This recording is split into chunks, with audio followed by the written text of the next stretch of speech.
그래서 이러한 문제를 해결하기 위해서 안디옥 교회에서 바나바와 바울과 그리고 또한 몇 사람을 이렇게 그 문제를 가지고 예루살렘에 보내게 돼요. 그 문제를 해결할 수 있도록 하기 위해서.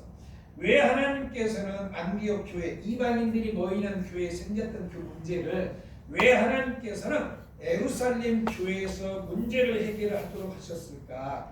그것은 예루살렘 교회가 모교회예요. 첫 번째 교회예요. 그래서 하나님께서 질서의 하나님이기 때문에 그 문제를 안디옥 교회에서 스스로 해결하게 하는 것이 아니라 예루살렘 교회에서 해결할 수 있도록 하나님이 그렇게 허락을 하신 거예요.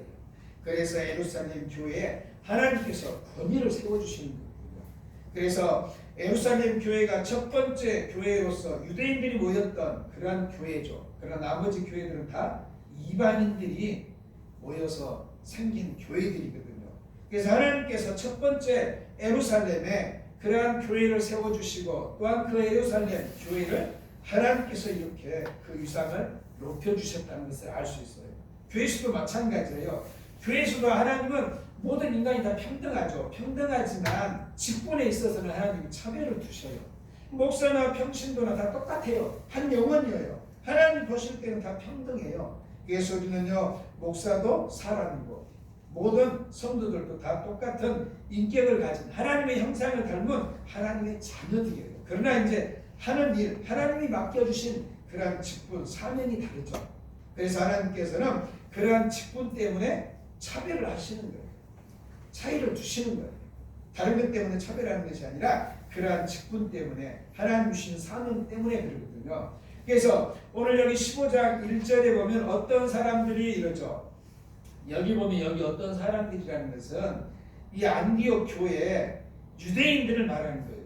안디옥 교회에 유대인들이 찾아왔는데 그 사람들이 어떤 사람들이냐? 그 사람들이 예수를 믿는 사람들이에요. 유대인 중에 예수를 믿는 사람들이 이방인 교회인 안디옥 교회에 가가지고 이 안디옥 성도들에게 율법을 지켜야 구원받는다, 할례를 받아야 구원받는다 이렇게 가르치는 거예요. 그래서 이 일 때문에 이 안디옥 교회 바나바와 바울이 그 사람들과 같이 크게 다투었다는 거예요. 그래서 2절에 보면 바울 및 바나바와 그들 사이에 적지 아니한 다툼. 여기 다툼이라는 것은요, 폭동을 말하는 거예요. 그 정도로 크게 다퉜다는 거예요. 큰 논쟁이 일어났다는 거예요. 왜냐하면 이것은 구원에 관련된 문제이기 때문에 절대 바울과 바나바가 양보할 수가 없어요.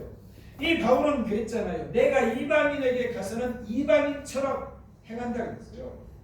그리고 또한 유대인에게 갔을 때는 유대인처럼 자기가 행동한다 이랬어요. 왜냐하면 그 영혼들을 구원하기 위해서 그렇다면 사도 바울은 이렇게 융통성 있게 대처를 했다는 거예요. 왜? 그들의 영혼을 구원하기 위해서. 그러나 구원에 대한 진리 말씀은 진리는 절대로 바울과 바나바가 양보할 수가 없는 거예요. 우리가 마찬가지예요. 우리도 진리를, 우리가 이단들이 진리를 그르치고 진리를 잘못 가르치잖아요. 그래서 우리 교회에서 진리를 지켜야 되죠. 건강한 정상적인 교회에서는 진리를 수호를 해야 되죠. 그래서 보면 각 교단마다 이단 대책위원회가 있어요. 그래서 이단들에게 빠지지 않도록, 그리고 이단에 빠진 그러한 교회들을, 성도들을 구원하기 위해서 노력을 하고 있죠. 왜냐하면 가장 중요한 것이 진리잖아요. 구원에 대한 진리가 잘못되면 그 영혼이 구원받지 못하고 지옥에 떨어지거든요. 그래서 여기 안디옥 교회에도 예수를 믿는다고 하는 그러한 유대인들이 찾아와가지고 할례를 행해야, 할례를 받아야 구원받고 율법을 지켜야 구원을 받는다 이렇게 와서 전하는 거예요. 그래서 바나바와 바울은 1차 전도 여행을 하러 갔을 때 우리가 알다시피 구브로 섬에 가서, 그리고 비시디 안디옥에 가서, 그리고 이고니온, 루스드라, 더베 이렇게 가서 복음을 전했죠. 근데 거기에 있는 사람들은 다 이방인들이에요. 대부분 이방인들이, 물론 유대인들도 있었죠. 그러나 대부분은 이방인들이에요. 이 사도 바울과 바나바가 그 이방인들에게 복음을 전했는데 그들이 예수님을 영접하고 성령을 받아요. 예수를 믿고 성령을 받고 그들이 구원을 받았어요. 그러니까 이 이방인들이 할례를 받지 않아도, 그리고 율법을 그렇게 몰랐어도 예수를 믿고 성령을 구원을 받았거든요. 근데 이 예수를 믿는다고 했던 유대인들이 안디옥 교회에 와가지고 할례를 받아야 구원받는다, 율법을 지켜야 구원받는다, 이 구원의 조건을 할례와 율법 지키는 것에 그렇게 이제 강조를 했던 거죠. 그래서 바나바와 바울은 절대 그것이 아니라는 거예요. 예수님을 믿어야 구원받고 예수님을 믿어야만이 성령을 받아서 구원을 받는다는 거죠. 그래서 예수님을 믿는다 하면서 성령을 받지 못하면 구원받지 못하는 거예요. 예수님께서 말씀하셨잖아요. 요한복음 3장에서 물과 성령으로 거듭나지 아니하면 다시 태어나지 아니하면, 그러니까 하늘로부터 다시 태어나지 아니하면 구원받을 수 없다 이거든요. 하늘로부터 다시 태어나려면 성령을 받아야 되거든요. 그래서 예수님을 믿는다 하지만 성령 받지 못하면 천국 못 가는 거예요. 그래서 이방인들이 복음을 듣고 예수님을 영접하고 그들이 성령을 받아서 구원을 받았던 거죠. 그래서 교회들이 생겨난 거예요. 근데 이제 이렇게 잘못된 그러한 진리를 가지고 이 유대인들이 와서 복음의 그러한 진리를 뒤엎는 거예요. 구원의 문제를 일으키는 거예요. 그래서 바나바와 바울이 이 문제 때문에, 다른 것이 아니라 이러한 구원의 문제 때문에 크게 다투고 변론이 일어났다는 거예요. 결국은 이러한 일 때문에 안디옥 교회에서 문제를 해결하는 것이 아니라 해결이 안 되니까 이 안디옥 교회 성도들이 회의를 해서 결국은 예루살렘 교회로 보내게 됐죠. 근데 이제 우리가 이 갈라디아서에 보게 되면 갈라디아 2장에서 사도 바울이 오늘 여기 15장에 사도행전 15장에 있었던 사건을 기록을 해요. 갈라디아서는 우리가 사도 바울이 언제 예수를 믿냐면 사도 바울이 예수님께서 AD 한 29년도 아니면 AD 30년도에 죽으시고 부활하시고 승천했다 이렇게 이제 보거든요. 왜냐하면 헤롯 대왕이 BC 4년도에 죽거든요. 헤롯 대왕이 BC 4년도에 죽기 때문에 예수님이 태어났을 때 헤롯 대왕이 살아 있었거든요. 예수님을 죽이려고 했잖아요. 그리고 이 사람이 죽었잖아요. 그래서 헤롯 대왕이 BC 4년도에 죽었기 때문에 예수님께서 BC 4년도에 태어나셨다 이렇게 믿는 거예요. 그래서 예수님께서 BC 4년도에 태어나셔서 30년 동안 사생활을 하시고 이제 30년 30살이 됐을 때부터 공생애를 시작하시죠. 3년 동안 공생애를 그렇게 하나님의 일을 하시다가 세상을 떠나시게 돼요. 그래서 예수님께서 AD 29년 아니면 AD 30년도에 돌아가시고 부활하시고 승천하셨다 이렇게 보는 거예요. 근데 사도 바울은 언제 예수를 믿었냐면 AD 33년 아니면 AD 34년에 사도 바울이 예수를 믿어요. 우리가 사도행전에 보면 사도 바울이 예수 믿는 사람들을 잡아다 죽이려고 다메섹을 가게 되죠. 체포 영장을 발부받아 가지고 가게 되죠. 근데 생각지도 않게 다메섹 도상에서 예수를 만나게 돼요. 그때가 이제 AD 33년 정도 됐다 이거거든요.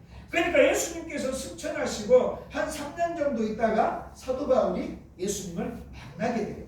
물론 이제 그 전에 3년 동안 사도 바울은 예수님 믿는 자들을 핍박을 했겠죠. 그래서 사도 바울이 예수님이 승천하시고 한 3년 정도 있다가 다메섹 도상에서 예수님을 만나게 돼요. 근데 이 예수님을 만나고 나서 아나니아를 통해서 이 바울이 이제 소경이 됐는데 아나니아를 통해서 바울이 다시 눈이 정상으로 회복이 되죠. 사도 바울이 다메섹에서 복음을 전하다가 아라비아로 가게 돼요. 아라비아에서 한 3년 동안 기도하면서 말씀을 묵상하면서 준비를 하게 되죠. 사도 바울이 아라비아에서 우리가 생각하는 아라비아가 아니에요.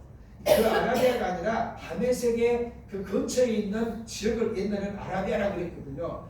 그래서 다메섹에 있는 그 근처에 가서 3년 동안이나 하나님께 기도하면서 영적인 깊은 교제를 갖게 되죠. 그래서 사도 바울이 그러한 깊은 교제를 통해서 굉장히 영적으로 성장을 하게 돼요.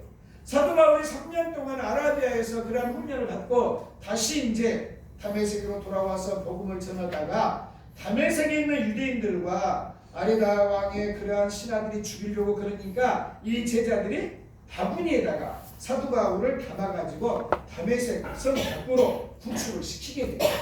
사도 바울이 거기에서 이제 탈출을 해가지고 예루살렘에 돌아와요. 예루살렘에 와서 사도행전 9장에 보면 예루살렘에 와서 예수가 제자들과 같이 사귀려고 그러죠. 사도 바울이 자기가 회심했다는 것을 그 제자들에게 알리는데 이 제자들이 믿지를 않아요. 사도 바울이 핍박했던 사람이라 사도 바울이 회심했다는 것을 믿지 않고 사도 바울을 두려워하면서 사귀지를 않아요. 그래서 바나바가 그때 바나바는 이 사도들에게 유대인의 예루살렘에 있는 유대인들에게 인정을 받는 사람이에요. 바나바가. 그래서 이 바나바는요 원래는 요셉이라는 사람인데 구브로 출신인데 요셉이라는 사람인데 믿음이 좋고 신실한 사람이었기 때문에 성령 충만하고 믿음이 충만한 사람이었기 때문에 사도들이 이름을 지어줘요. 바나바가 이루하는 자 격려하는 자 그 뜻이거든요. 이 바나바는 사람이 온유해가지고 굉장히 위로를 잘하고 격려를 잘한 사람이었어요. 그 바나바가 사도 바울을 소개하게 되죠. 사도 바울이 회심을 했다. 그러니까 이제 예루살렘에 있는 사도들이 그것을 받아들이게 돼요. 그때부터 이제 사도 바울이 회심했다는 것을 인정하고 사도 바울과 사귀게 되는 거예요.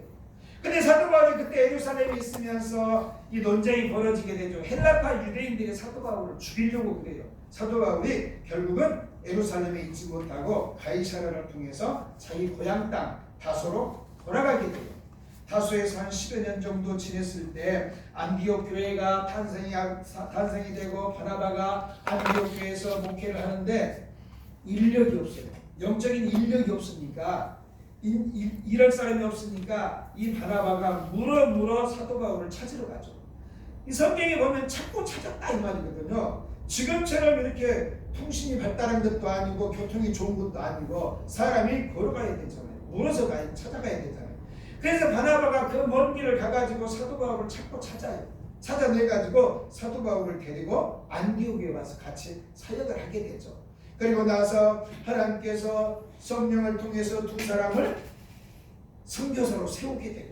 그래서 안디옥 교회 성도들이 금식하면서 기도하면서 선교사로 파송을 해서 결국 47년도부터 49년도까지 1차 선교 여행을 하게 되죠. 49년도에 돌아와요. 49년도에 돌아오게 되는데 돌아온 뒤에 이제 이렇게 사도행전 15장의 사건이 벌어진 거예요. 그래서 그러한 사건이 벌어져서 결국은 예루살렘으로 가게 되죠. 근데 갈라디아에서 그러한 사건들을 기록하게 되죠. 갈라디아서는요 AD 56년도에 기록이 됐어요. 그러니까 사도행전 15장 사건은 AD 49년도에 일어났죠. 근데 갈라디아서는 AD 56년도에 기록이 돼요. 그렇기 때문에 한 7년, 8년 정도의 이 사도행전 사건, 15장 사건이 일어난 지 7년, 8년이 지나서 갈라디아서를 써서 갈라디아 교인들에게 편지를 보냈던 거예요. 사도 바울이 썼던 편지도요 성령을 받아서 기록한 거예요. 하나님께서 성령을 통해서 기록하게 하신 거죠. 그래서 갈라디아 교회도 우리가 이제 갈라디아가 어디냐면 지금 터키예요. 우리가 이 앞에 봤던 것처럼 그 비시디 안디옥, 그 다음에 이고니온, 루스드라, 더베 여기에서 복음을 전했잖아요. 거기서 막 유대인들이 죽이려고 했잖아요. 거기가 바로 갈라디아예요. 그 갈라디아 지역에 또 유대인들이 들어가가지고 할례를 받아야 구원받는다. 율법을 지켜야 구원받는다. 이렇게 막 전하면서 바울은 사도가 아니다 막 그러는 거예요. 그래서 사도 바울이 행함으로 구원받는 것이 아니라 예수를 믿어야 구원받는다. 그리고 나는 하나님으로부터 사도의 직분을 받았다. 이걸 강조하기 위해서 갈라디아서를 쓰게 된 거예요. 그래서 갈라디아 교인들에게 할례를 받지 말라 이러는 거예요. 하나님 예수님을 믿어야 구원받는다. 그 잘못된 선생들의 말을 믿지 말라요. 그 사람들의 말을 받지 말고 내가 전했던 복음을 그대로 믿고 예수님을 믿고 신실한 삶을 살아라.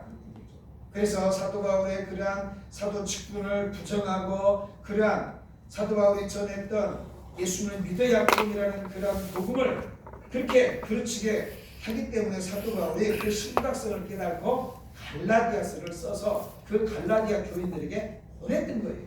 근데 갈라디아서 2장 1절에 보면 14년 후에 이르거든요. 14년 후라는 것은 이 사도 바울이 1차 예루살렘에 갔던 해가 한 AD 한 35년 정도 돼요. 그러니까 아라비아 사막에서 3년 동안 지내다가 사도 바울이 예루살렘에 돌아왔어요. 그때 1차 예루살렘을 방문했던 거죠.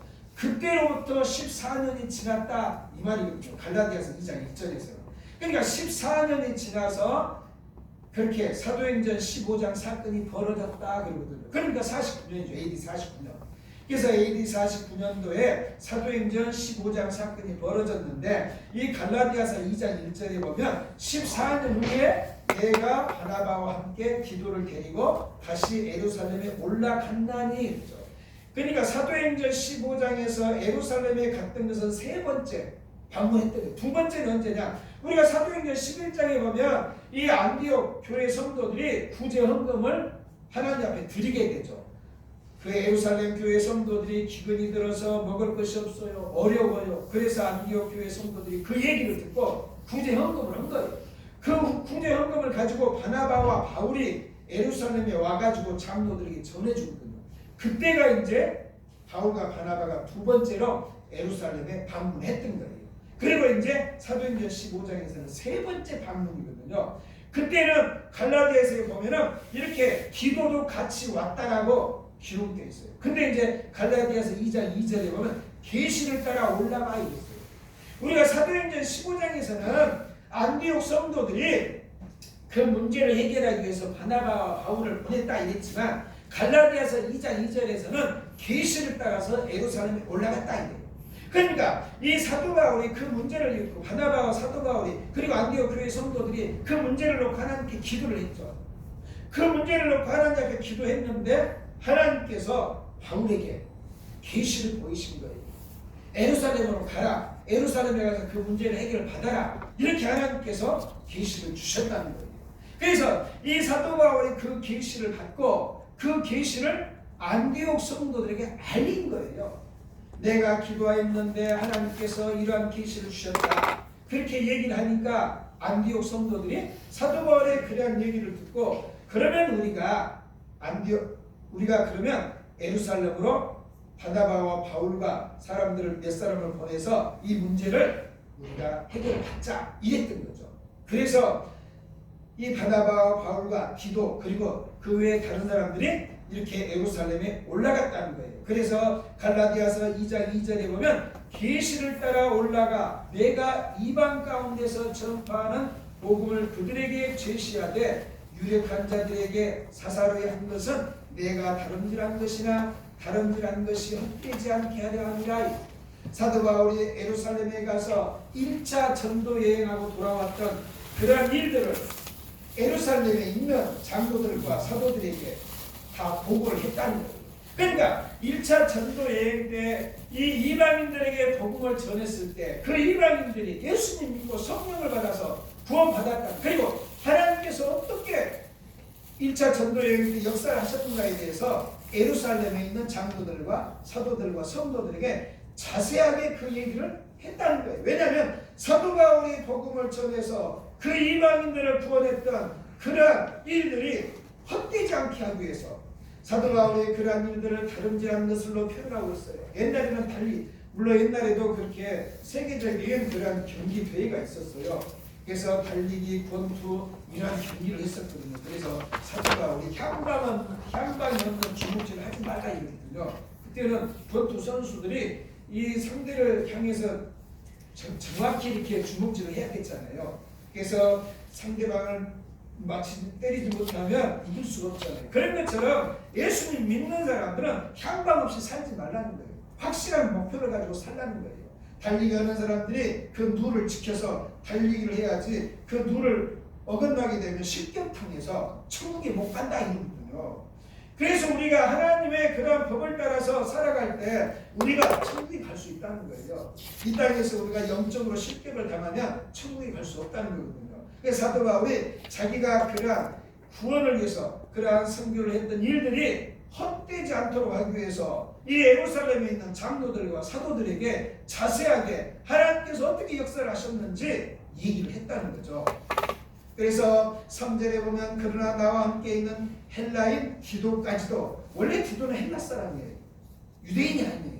근데 그 헬라 사람이었던 디도, 이방인이었던 디도에게 예루살렘에 있는 장로들, 예루살렘에 있는 사도들이 강제로 할례를 시키지 않았다. 갈라디아 성도들에게 사도 바울이 이렇게 설명을 하는 거예요. 디도도 너희들과 같이 이방인이었는데 이 예루살렘에 있는 사도들과 예루살렘에 있는 그러한 장로들이 이 이방인이었던 디도에게 할례를 강요하지 않았다. 만약에 할례를 받아야 구원을 받는다면 이 이방인이었던 디도에게도 할례를 강요했을 것이다. 그러면 디도도 할례를 받았을 것이다. 근데 할례와 구원은 상관없는 것이기 때문에, 상관이 없는 일이기 때문에 이 예루살렘에 있는 사도들과 장로들이 이방인인 디도를 할례시키지 않았다 이러는 거예요. 그러니까 너희들 교회에 와가지고 할례를 강조하고 율법을 강조하는 그 사람들의 그러한 잘못된 가르침을 받지 말라. 그 사람들의 가르침을 배척하라. 이렇게 사도 바울이 갈라디아 성도들에게 설명을 한 거예요. 그래서 오늘 여기 15장에 있었던 사건을 사도 바울은 갈라디아 성도들에게 그렇게 전하면서 절대로 잘못된 거짓 교사들의 그러한 교훈을 받아들이지 말라는 거예요. 이 예수님을 믿지 않는 사람들이 아니라 예수를 믿는다고 하는 사람들이 가가지고 그런 잘못된 진리를 가르쳤다는 거예요. 지금도 마찬가지예요. 우리가 이단들 보세요. 신천지라든지 구원파라든지 우리가 이단들 하나님의 교회라고 있잖아요. 안상홍이가 친 거, 안상홍이를 그렇게 이제 하나님이라고 부르잖아요. 그 사람이 죽으니까 그 부인 장기자가 그렇게 이제 그 다스리고 있다고 그러잖아요. 근데 하나님의 교회도 신천지도 엄청나게 부흥하고 있다고 그러잖아요. 근데 이제 그렇게 이단들도요 하나님 말씀을 가지고 해요. 그 사람들도 다른 이론이 아니에요.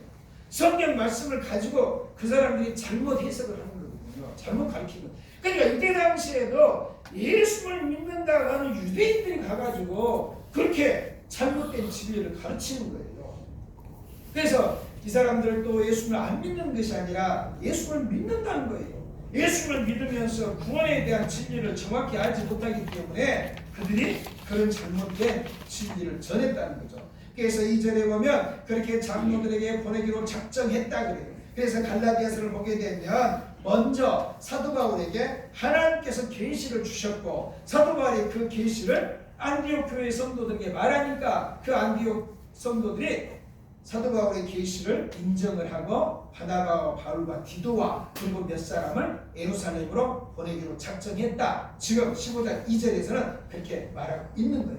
그래서 3절에 보면 그들이 교회의 전송을 받고 안디옥 교회의 전송을 받았죠. 안디옥 교회의 전송을 받고 베니게와 사마리아로 다니며 여기 다니다 이 말은요 여기저기 바쁘게 다녔다 이 말이거든요. 이 사람들이 바로 예루살렘으로 오는 게 아니었어요. 이 사람들이 안디옥에서 예루살렘을 오면서 베니게를 들렸고 사마리아를 들렸다는 거예요.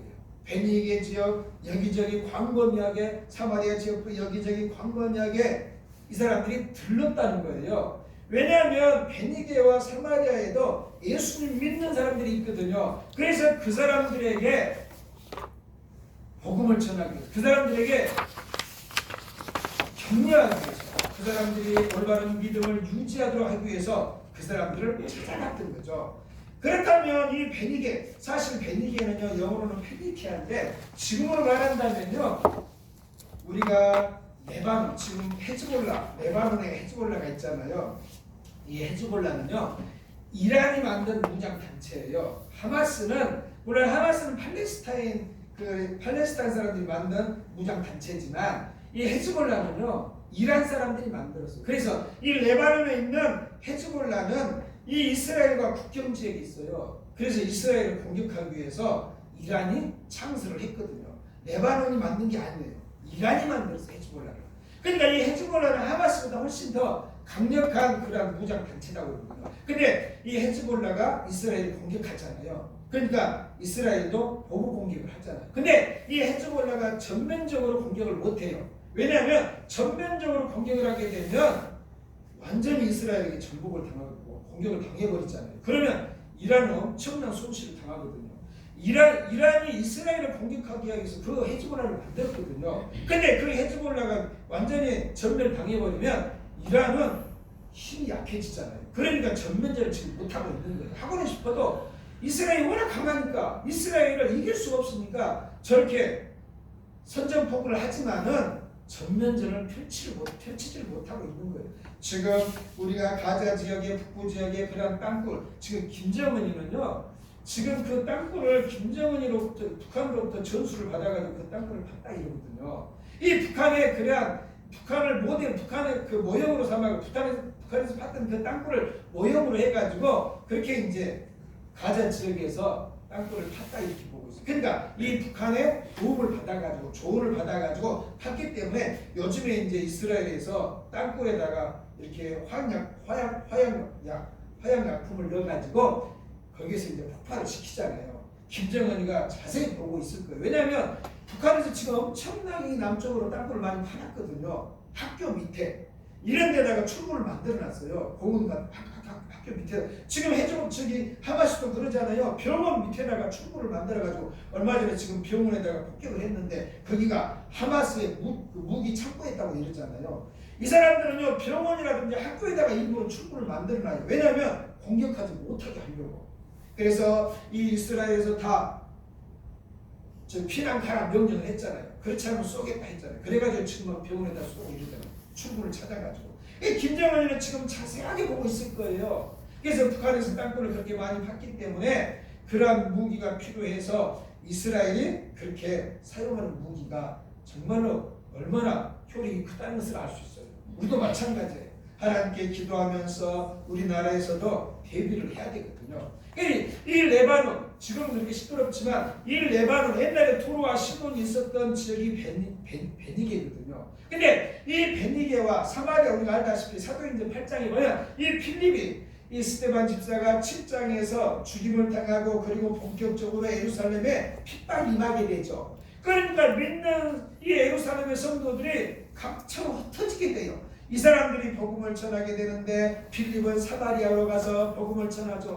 사마리아에서 복음을 전하는데 이 얘기가 예루살렘에 전해지게 돼요. 그래서 예루살렘에서 사마리아에 베드로와 요한을 파송을 하게 돼요. 이 베드로와 요한이 와보니까 이 사마리아 사람들이 예수를 영접했다고 하는데 성령을 받지를 못했어요. 그래서 이 사람들에게 하나님께서 베드로와 요한을 통해서 성령을 부어주시죠. 그래서 그들이 사마리아 사람들이 성령을 받고 구원을 받아요. 베니게도 마찬가지예요. 베니게도요, 예수를 믿었던 예루살렘에 있는 성도들이 이 베니게에 가가지고 거기에서 사람들에게, 이방인들에게 복음을 전했던 거죠. 그래서 베니게에 믿는 성도들이 생겨난 거예요. 그래서 이 바울과 바나바가 그리고 디도가 그리고 갔던 수행원들이 그렇게 이제 예루살렘에 오면서 베니게를 들리고 사마리아를 들렸다는 거예요.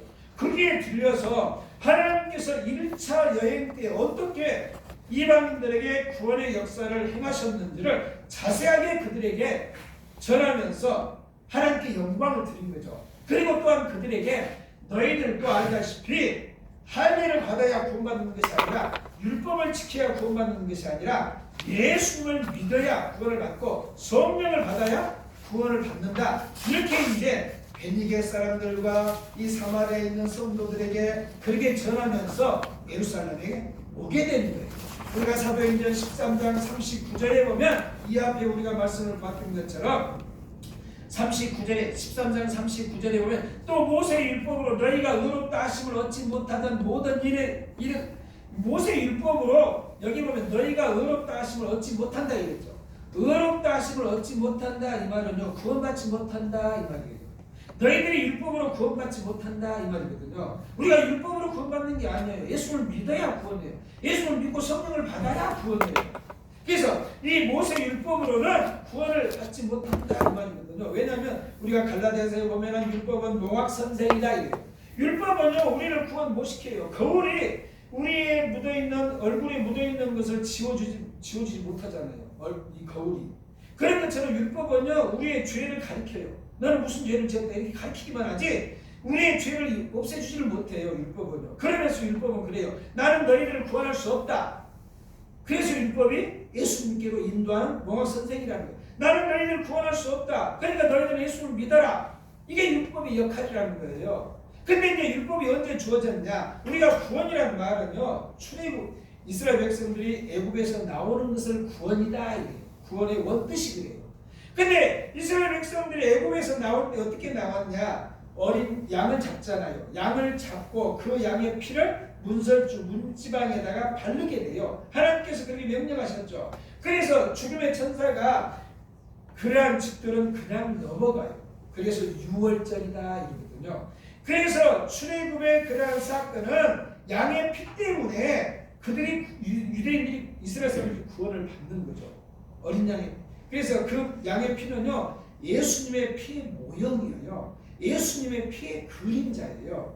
그래서 앞으로 예수님께서 우리 죄인들을 구원하실 그 피를 출애굽 때 하나님께서 모형으로 보여주신 거거든요. 근데 이제 하나님께서 그 양의 피를 통해서 장자들 그리고 그 가축의 첫 것들을 다 살려주시죠. 애굽에 있는 장자를 다 죽어요. 그리고 첫 것들도 다 죽죠. 근데 하나님께서 그 양의 피를 바른 유대인 가정 모든 영혼들 모든 생명들을 다 살려주시죠. 그래서 그 피로 말미암아 이스라엘 사람들이 구원을 받아요. 근데 그 사람들이 애굽에서 나오는 그러한 구원을 받는데 바로 가나안 땅, 천국을 의미하는 가나안 땅에 들어가지 않고 광야를 지나게 돼요. 그 광야는요 믿는 사람들이 훈련받는 과정이에요. 우리가 예수를 믿으면 바로 죽는 게 아니에요. 우리가 예수를 믿으면 바로 천국 가는 게 아니에요. 우리가 예수를 믿으면 이 땅에 살잖아요. 훈련을 받잖아요. 이스라엘 백성들이 그렇게 애굽에서 나오자마자 구원받는 것이 아니라 광야 시내에 들어갔을 때 시내산에서 하나님께서 율법을 주셔요. 그러니까 율법을 언제 주시냐? 구원받고 나서 주셔요. 이스라엘 백성들을 구원하고 나서 율법을 줘요. 구원 전에 율법을 주는 게 아니에요. 우리가 성경도 마찬가지예요. 예수님 믿는 사람들에게 성경을 주는 거예요. 안 믿는 사람에게 성경을 주는 게 아니에요. 안 믿는 사람과 약속을 하는 게 아니에요. 믿는 사람들에게 약속을 하시는 게 성경이다. 구약. 옛날의 약속이 구약이고 새로운 약속이 신약이잖아요. 그 신구약은 믿는 사람들에게 하신 약속이에요. 구원받은 사람들에게 주신 약속이에요. 그러니까 이 약속은 구원 후에 주신 거예요. 성경 말씀은. 구원받은 사람에게 준 거예요. 그래서 구원받은 사람들은 이 약속을 지켜야 되죠. 그래서 우리가 로마서 4장에 보면 이 사도 바울이 구원에 대해서 말할 때 아브라함을 예를 들어서 말해요. 아브라함이 창세기 15장에 보면 하나님께서 아브라함에게 약속하시죠. 너에게 아들을 주시겠다. 너를 통해서 큰 민족을 이루겠다. 가나안 땅을 주시겠다. 이런 약속을 하셔요. 근데 아브라함이 사도행 그 창세기 15장 6절에서 하나님의 그 약속의 말씀을 믿어요. 아브라함이 그 하나님의 약속의 말씀을 믿으니까 하나님께서 아브라함을 의롭다라고 여겼다 이거예요. 하나님께서 아브라함을 의롭게 인정하셨다 말씀이거든요. 아브라함이 그러한 인정을 받고 나서 이 창세기 17장에 하나님께서 할례를 명령하셔요. 우리가 창세기 16장은요. 아브라함이 86세에 이스마엘을 낳게 되죠. 그리고 창세기 17장에서 하나님이 아브라함에게 나타나셔요. 하나님께서 13년 있다가 나타나셔요. 이스마엘을 86세에 낳게 되는데 이 17장에서는 99세거든요.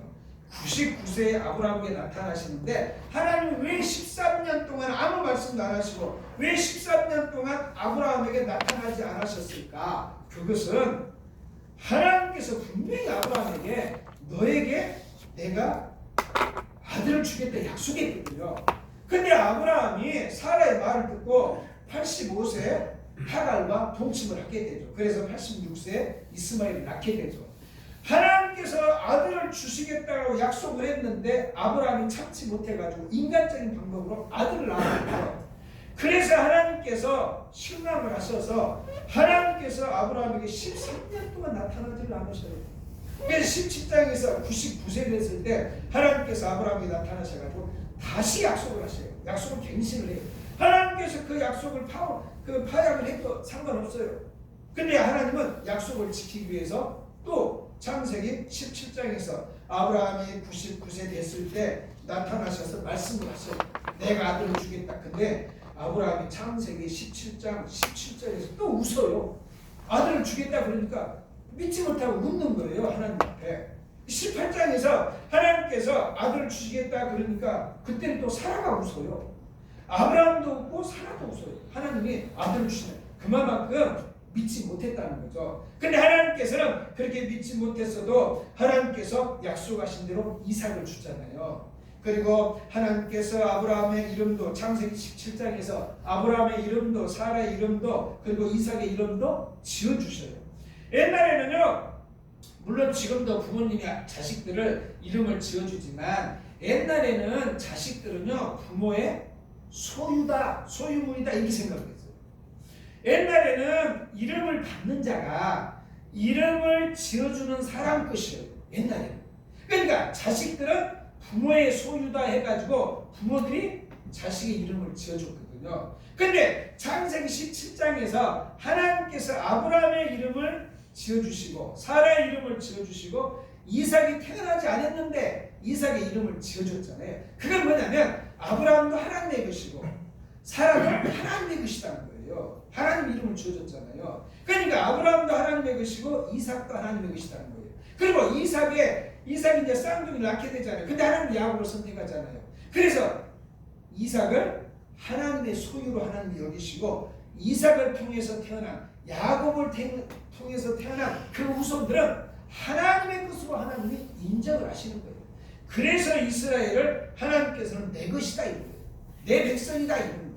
그래서 옛날에는요 그렇게 이름을 지어줄 때 이름을 지어준 사람이 자기 것이다 하고 이름을 지어주거든요. 그래서 하나님께서 아브라함에게 사라에게 이삭에게 이름을 주어줬던 것은 그 아브라함도 사라도 이삭도 그리고 이삭의 후손들도 하나님의 것이다라는 것을 하나님이 인정하도록 하시기 위해서 이름을 지어주었거든요. 그래서 하나님께서 아브라함이 그렇게 하나님의 약속을 믿어서 어렵다라고 인정을 받고 그리고 나서 하나님의 할례를 명령하셔요. 그러니까 이 할례는요 하나님의 자녀가 됐다는 증표로서 하나님의 언약의 증표로서 주는 거예요. 할례. 지금으로 말한다면 세례와 같아요. 우리가 아무나 세례를 주는 게 아니잖아요. 예수를 믿고 성령을 받아서 그 사람이 마음으로 믿고 입으로 시인할 때 세례를 베풀잖아요. 우리가 고린도전서 12장 3절에 보면은 성령을 의하지 성령을 통하지 않고서는 예수님을 주님이라고 말할 수 없다. 성령을 받아서 성령을 통해서 성령을 받은 자가 예수님을 주인이라고 시인한다라고 기록을 하고 있어요. 그래서 예수님을 아무나 주님이라고 시인할 수 없다는 거예요. 물론 이제 입으로는 마음으로는 믿어지지 않아도 입으로는 그렇게 할 수 있어요. 그러나 마음으로 믿어지지 않는데 입으로 예수님이 나의 주님이라고 그렇게 고백해봐야 구원받지 못한다는 거예요. 마음으로 믿어져야 구원이라는 거예요. 성령을 받아야 믿어진다는 거예요. 성령을 받아야 예수님이 나의 주인이라는 것이 믿어진다는 거예요. 그리고 나서 입으로 고백하면 우리가 세례를 주잖아요. 그러니까 세례를 받아야 구원받는 게 아니에요. 먼저 예수님 믿고 성령 받아서 예수님을 주인으로 믿고 고백하고 사는 사람에게 세례를 베풀잖아요. 근데 어떤 사람이 죽기 전에 예수님 믿었어. 그리고 세례를 받지 못했어. 이런 사람도 구원을 받는 거예요. 할례도 마찬가지예요. 할례도 하나님께서 아브라함과 언약을 하시고 그리고 그 언약의 증표로서 하나님의 그런 백성이 됐다는 하나님의 사람이 됐다는 뜻으로서 할례를 명령하셨거든요. 그러니까 할례는 구원과 상관없어요. 세례도 구원과 상관없어요. 구원 받은 사람에게 베푸는 것이 너는 구원 받았다는 증표로서 세례를 베풀거든요. 그래서 많은 사람들이 보는 가운데서 많은 사람들이 알도록 공개적으로 세례를 받는 거예요. 그래서 세례를 받는 사람도 그리고 세례를 베푸시는 하나님께서도 이제는 이 사람은 나의 자녀가 됐다. 하나님께서 그렇게 인정하시는 의식이 세례인 거예요. 그래서 세례는요 한 번만 받으면 되는 거예요. 할례도 마찬가지예요. 할례도 한 번 받잖아요. 근데 이제 우리가 로마서 2장 29절에 보면 육체적인 할례가 아니다 이래요. 이면의 할례, 보이지 않는 할례, 마음의 할례를 행하라 이래요. 근데 그 마음의 할례를 어떻게 하냐? 성령을 통해서 마음의 할례를 받는다는 거예요. 마음의 할례라는 것은요 마음이 변화받는 것을 말해요. 사람이 성령을 받아서 마음이 새로워지는 것, 이것이 바로 마음의 할례라는 거예요. 그래서 사람이 예수님 믿으면요 마음이 새로워져야 돼요. 예수님 믿는데요 마음이 새로워지지 않아요. 이 사람은요 성령 받지 못한 사람이에요. 성령 받으면요 마음이 새로워질 수밖에 없어요. 로마서 12장에 말씀하시잖아요. 마음을 새롭게 성령 받으면 마음이 새로워지거든요.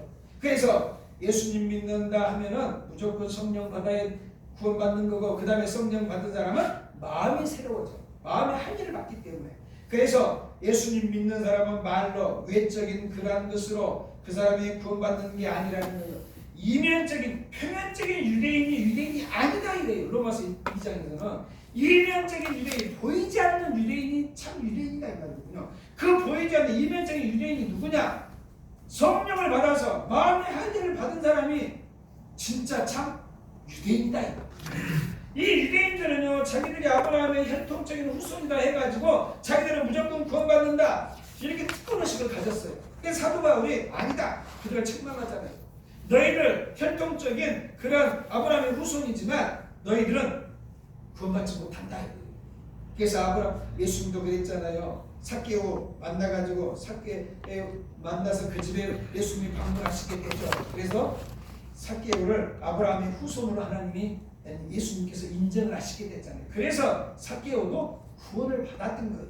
그래서 오늘 여기 보면 이렇게 구원의 조건으로서 할례와 율법을 강조하지만 그것은 구원의 조건이 아니라는 거예요. 그래서 이 문제 때문에 이렇게 안디옥 교회에서 바나바와 바울이 예루살렘에 방문하게 돼요. 4절에 보면 예루살렘에 이르러 교회와 사도와 장로들에게 영접을 받고 있겠죠. 하나님이 자기들과 함께 계셔 행하신 모든 일을 말하며 1차 전도 여행 때 하나님께서 역사하셨던 그러한 모든 사건들을 예루살렘에 와가지고 보고를 했다는 거예요.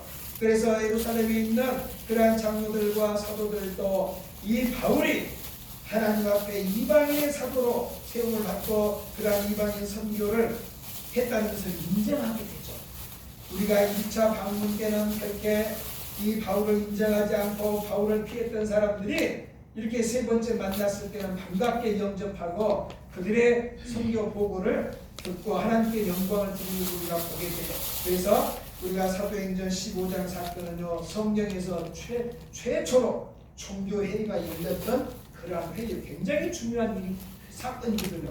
그래서 사도행전 15장 사건을 기록한 거예요. 이때 당시에 이렇게 잘못된 진리를 가르쳤던 사람들 때문에 많은 사람들이 혼동을 하고 많은 사람들이 할 일을 막 받는 거예요. 쓸데없는 짓을 하는 거예요. 그래서 그러한 부작용을 막기 위해서, 그러한 잘못된 진리를 막기 위해서 사도 바울이 정말로 구원의 진리를 지키기 위해서 이렇게 안디옥 교회 성도들의 파송을 받아서 예루살렘에 와서 이 문제를 논하게 된 거예요. 그래서 우리는 구원이라는 것은 예수님을 믿지 않으면 절대 구원받을 수 없고 성령을 받지 않으면 구원받을 수 없다는 거예요. 그리고 성령을 받은 사람은 마음이 새로워지고, 그렇게 마음의 할례를 받은 사람은 하나님의 뜻대로 살려고 애를 쓰는 거예요. 하나님의 뜻을 따르는 거예요.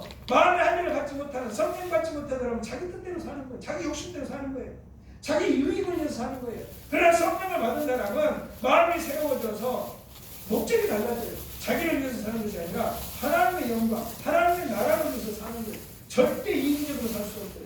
절대로 자기 중심적으로 살 수 없어요. 성령 받은, 할례 받은 사람은 하나님을 위해서 사는 거예요. 남을 이롭게 하기 위해서 사는 거예요. 그래서 우리가 그 사람이 구원받았나 구원 안 받았나 우리가 정확히 알 수는 없지만 우리가 그 사람의 행위를 보면 그 사람이 영적인 사람인가 영적이지 않는 사람인가 알 수가 있는 거죠. 그래서 내가 정말로 성령을 받고 마음이 새로워졌다면 내가 정말 이렇게 살고 있는 것이 맞는가, 우리가 우리 자신을 점검을 해봐야 돼요. 그리고 정말로 심각하게 우리가 고민을 해봐야 돼요.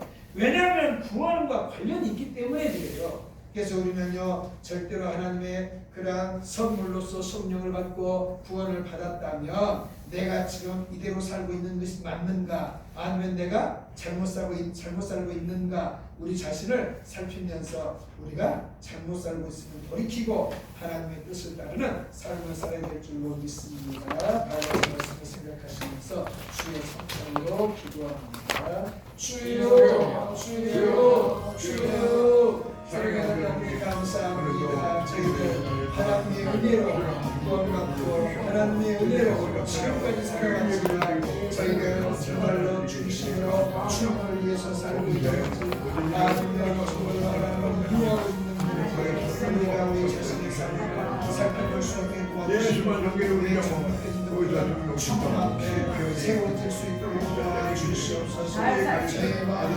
말씀을 다 주시고 저희 성장을 하나님의 생각과 하나님의 마음이 하나님 앞에 그 소원자가 주옵소서.